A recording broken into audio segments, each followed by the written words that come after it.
আমার আজকের রেসিপি গাঠি কচুর তেল ঝাল। গতে ব্যথা গাঠি কচুর তরকারি থেকে একটু আলাদা এই রেসিপিটা।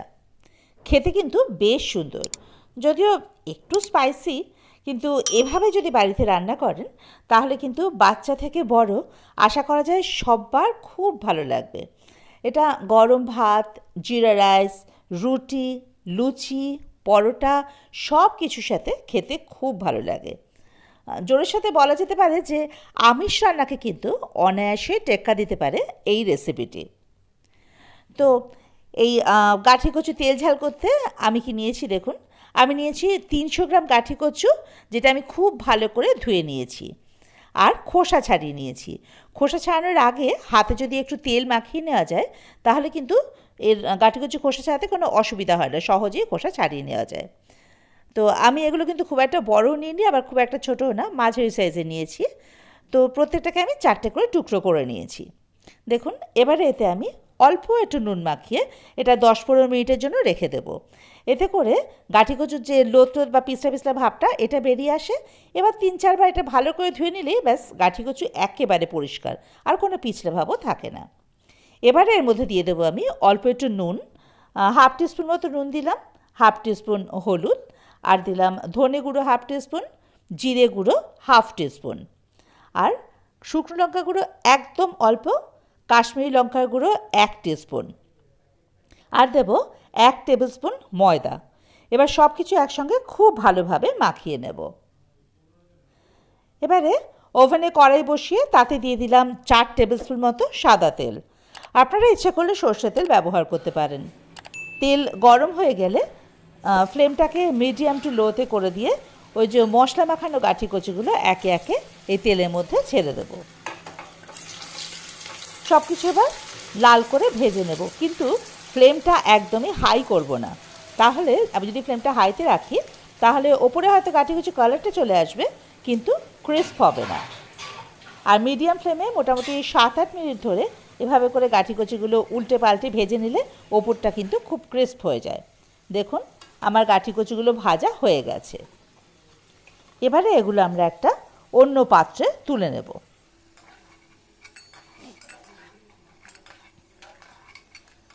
ব্যাস, গাঠি কচুগুলো সমস্ত আলাদা করে তুলে রেখেছি। এবারে দেখুন এইভাবে করে ভাজা হবে। এবার কড়াইতে যে তেলটা অবশিষ্ট তাতে দিয়ে দেবো একটু তেজপাতা, একটা শুকনো লঙ্কা, একটু গোটা জিরে আর একটু জোয়ান। এবার দিয়ে দেবো অল্প একটু হিং, মানে হাফ টিস্পুন মতো হিং দিয়ে দেবো। সব কিছু একটু নাড়াচাড়া করে একটু ভালো গন্ধ বেরোলে এতে দিয়ে দেবো 2টো মাঝারি সাইজের পেঁয়াজ। পেঁয়াজগুলো আমি খুব মিহি করে কুচিয়ে নিয়েছি। আপনারা চাইলে এখানে বাটা পেঁয়াজ দিতে পারেন, কিন্তু পেঁয়াজ বাটা থেকে না কুচনো পেঁয়াজটা এই ঝোলের টেক্সচারটাও খুব সুন্দর করে, আর গ্রেভিটা কিন্তু খেতেও বেশ টেস্টি হয়। তো এক্ষেত্রে কুচনো পেঁয়াজটাই কিন্তু জরুরি।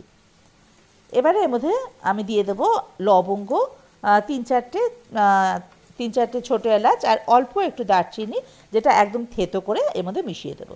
দেখুন, পেঁয়াজটা এইরকম হালকা লাল করে ভাজা হবে। এবারে এর মধ্যে দেবো আমি 1 টিস্পুন মতো আদা রসুন বাটা। আদা রসুন বাটাটাও পেঁয়াজের সঙ্গে খুব ভালো করে কষিয়ে নেব। পেঁয়াজের সঙ্গে আদা রসুন বাটা কষাতে কষাতেই কিন্তু পেঁয়াজের কালার ব্রাউন হয়ে যাবে। এই জন্যে আমি হালকা লাল থাকতেই বলেছিলাম আদা রসুন বাটাটা দিয়ে দিতে।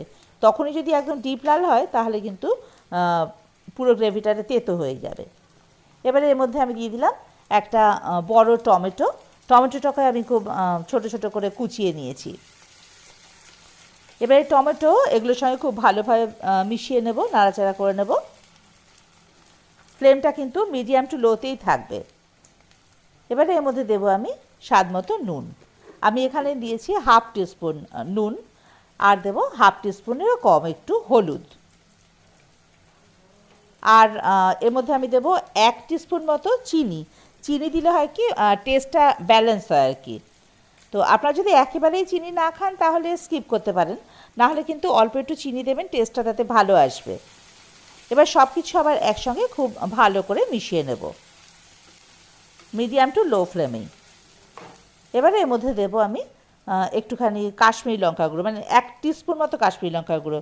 এই সময় যদি কাশ্মীরি লঙ্কা গুঁড়োটা দেওয়া হয় গ্রেভির কালারটা কিন্তু দারুণ আসে। আর দেবো শুকনো লঙ্কা গুঁড়ো ঝালের জন্য একদম অল্প, হাফ টিস্পুনেরও কম। এখন আপনারা যদি ঝাল বেশি খান আপনারা অনায়াসে শুকনো লঙ্কা গুঁড়ো একটু বেশি দিতে পারেন, আমরা তো সেরকম ঝাল খাই না। তো যাই হোক, সব একসঙ্গে খুব ভালোভাবে মিশিয়ে নেব। এতে সব আদা রসুন বা টমেটো এর কাঁচা গন্ধটা একেবারে চলে যাবে আর কি। এবারে এর মধ্যে দিয়ে দেবো জিরে গুঁড়ো হাফ টিস্পুন, আর দেবো হাফ টিস্পুন মতো ধনের গুঁড়ো। আমি কিন্তু এখনও অবধি একটুও জল ব্যবহার করিনি, তাই ফ্লেমটা কিন্তু একদম বাড়াবেন না, তাহলে কিন্তু মশলা সব পুড়ে যাওয়ার চান্স আছে। মশলা পুড়ে গেলে গ্রেভি একটা তেতো তেতো ভাব চলে আসবে।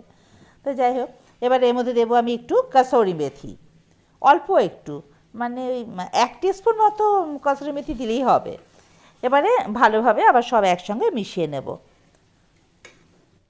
এভাবে নাড়াচাড়া করতে করতে টমেটোগুলো খুব ভালোভাবে গলে গেছে আর তেল বেরিয়ে এসছে, মানে মশলাগুলো খুব ভালোভাবে মোটামুটি কষানো হয়ে গেছে।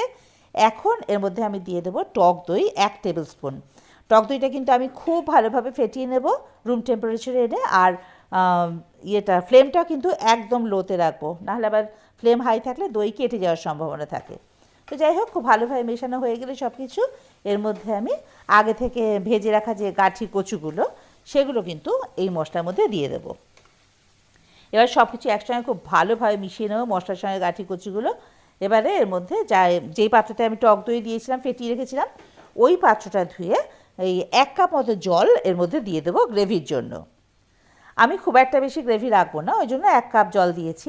আপনারা যেরকম ঝোল খাবেন সেই অনুযায়ী কিন্তু জলটা দেবেন। এবারে এটা ফুটে যাওয়া অবধি অপেক্ষা করব। দেখুন ঝোলটা আমার ফুটে গেছে। এখন এটাকে ঢাকা দিয়ে মিনিট 4-5 এর জন্য রেখে দেব, ওই মিডিয়াম টু লো ফ্লেমেই। মিনিট 4 পর ঢাকাটা খুলে নিলে দেখুন জলটাও অনেকটা টেনে এসছে, তেলও তো বাইরে মানে ভালোই ছেড়ে দিয়েছে তেল, আর গাঠি কচুগুলো কিন্তু খুব সুন্দর সেদ্ধ হয়ে গেছে। এই দেখুন খুব সুন্দরভাবে সেদ্ধ হয়ে গেছে গাঠি কচুগুলো। এবার এটা ভালোভাবে মিশিয়ে দিয়ে এর মধ্যে আমি দিয়ে দেবো 1 টিস্পুন মতো গরম মশলার গুঁড়ো, আর দেবো কয়েকটা কাঁচা লঙ্কা। এই সময় কাঁচা লঙ্কা দিয়ে দিলে কাঁচা লঙ্কার গন্ধটা খুব সুন্দর আসে গ্রেভিটার মধ্যে। এবার সব কিছু আবার একটু ভালোভাবে মিশিয়ে নেব। এবারে এর মধ্যে দিয়ে দেবো আমি ধনেপাতা কুচি। ধনেপাতা কুচি ওই পরিমাণ মতো একটু ধনেপাতা কুচি, 1 টেবিল স্পুন মতো ধনেপাতা কুচি দিয়ে দেবো।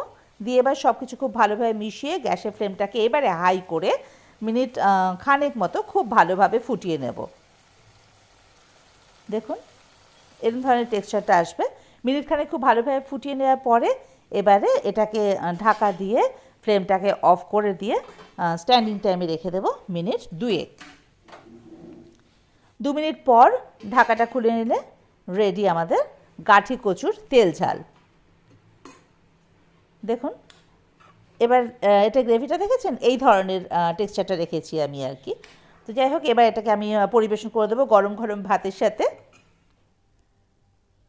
আপনারা কিন্তু অবশ্যই এটা বাড়িতে তৈরি করে খেয়ে দেখবেন, আর আমাকে কিন্তু কমেন্ট বক্সে জানাবেন যে আপনাদের কেমন লাগলো গাঠি কচুর এই রেসিপিটা বা এই প্রিপারেশনটা। আর আমার চ্যানেলটাকে কিন্তু অবশ্যই সাবস্ক্রাইব করে দেবেন। ও হ্যাঁ, আমার বেল আইকনটা কিন্তু প্রেস করতে ভুলবেন না, তাতে আমার আপলোড করা রেসিপির নোটিফিকেশনগুলো আপনারা কিন্তু সহজেই পেয়ে যাবেন।